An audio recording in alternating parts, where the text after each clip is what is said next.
Hello, good evening. You are watching Swatantra Bharat Live. So let's revise chapter 4 air of geography for class 7th. So, air यानी कि atmosphere. जो हमारी अर्थ है वो एक blanket से कवर रहती है जिसको हम कहते हैं atmosphere. It is very essential for our survival because जो ये ब्लैंकेट है, ये जो लेयर है, वो हमें अर्थ की UV rays and harmful rays से प्रोटेक्ट करता है।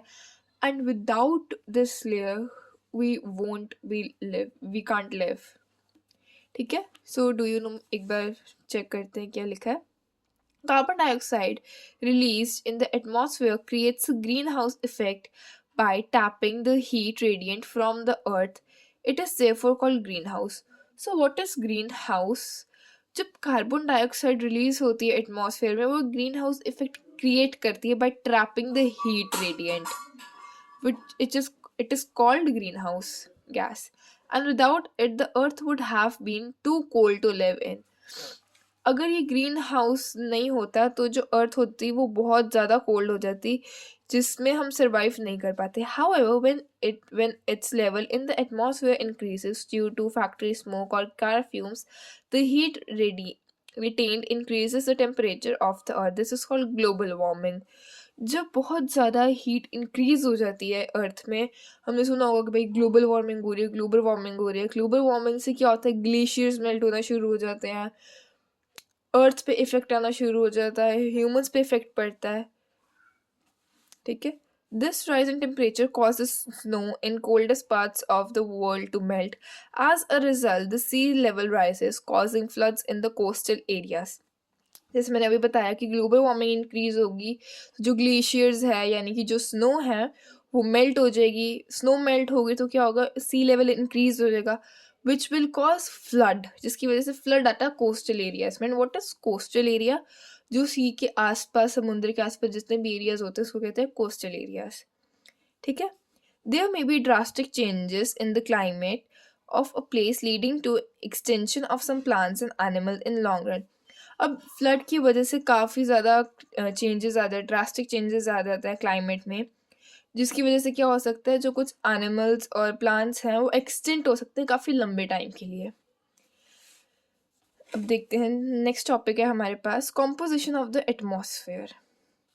कॉम्पोजिशन यानी कि जो हमारा जो एटमॉस्फेयर है वो कितनी सारी गैसेस से कंपोज हुआ है।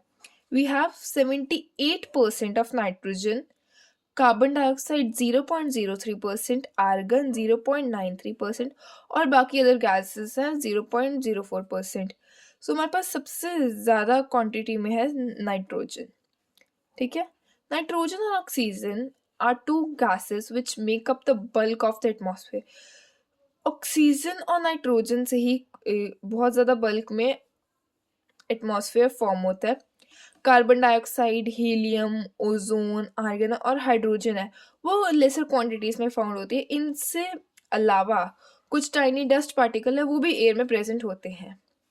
ये जो पाई चार्ट है इसने में हमें बताया है कि जो नाइट्रोजन है वो बहुत ज़्यादा, it is the most plentiful gas in the air. When we inhale, we take some amount of nitrogen into our lungs and exhale it. हमने साइंस में पढ़ा है we inhale oxygen and exhale carbon dioxide. But when we inhale some air, we also inhale some amount of nitrogen. जब हम सांस लेते हैं हम ऑक्सीजन के साथ साथ कुछ अमाउंट नाइट्रोजन का भी लेते हैं, and we also exhale nitrogen. But for humans को लिविंग के लिए चाहिए होता है oxygen, but plants need oxygen as well as nitrogen for their survival. They can not take nitrogen directly from air. जो प्लांट्स हैं उनको अपने सर्वाइवल के लिए नाइट्रोजन चाहिए होता है, but they can not take nitrogen directly from the air. Bacteria that live in the soil and roots of some plants take nitrogen from the air and changes its form so that plant can use it. अब जो plant है उनको अपने survival के लिए चाहिए होता है नाइट्रोजन। अब जो प्लांट है वो डायरेक्टली एयर से तो नाइट्रोजन ले ही नहीं सकते, तो जो बैक्टीरिया इनकी सॉइल में और रूट्स में कुछ प्लांट के प्रेजेंट होता है वो क्या करता है, वो नाइट्रोजन लेता है एयर से और उसकी फॉर्म चेंज कर देता है कि जिसकी वजह से प्लांट उस एयर को यूज कर पाए। ठीक है, फिर सेकेंडली वी हैव ऑक्सीजन। ये सेकंड मोस्ट प्लेंटिफुल गैस है एयर में. Humans and animals take oxygen from the air as they breathe. Breathing के लिए हमारे पास सबसे ज़्यादा इंपॉर्टेंट होता है ऑक्सीजन.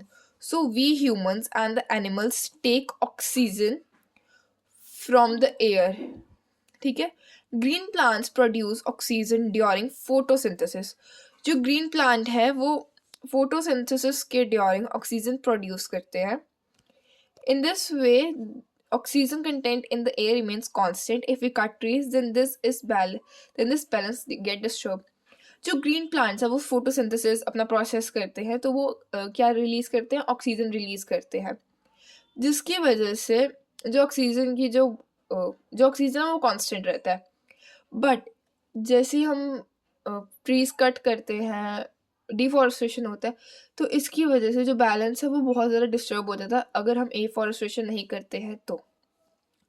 सो हमारे पास नेक्स्ट मोस्ट इंपॉर्टेंट गैस है carbon dioxide. It is another important gas. Green plants use carbon dioxide to make their food and release oxygen. So what green plants inhale? Green plants inhale oxygen and inhale carbon dioxide and exhale oxygen. Okay. Humans or animals release carbon dioxide, but on other hand, humans and animals exhale carbon dioxide. The amount of carbon dioxide released by humans or animals seems to be equal to the amount used by the plants, which make a perfect balance. However, the balance is upset by burning of fuels such as coal and oil. They add billions tons of carbon dioxide into the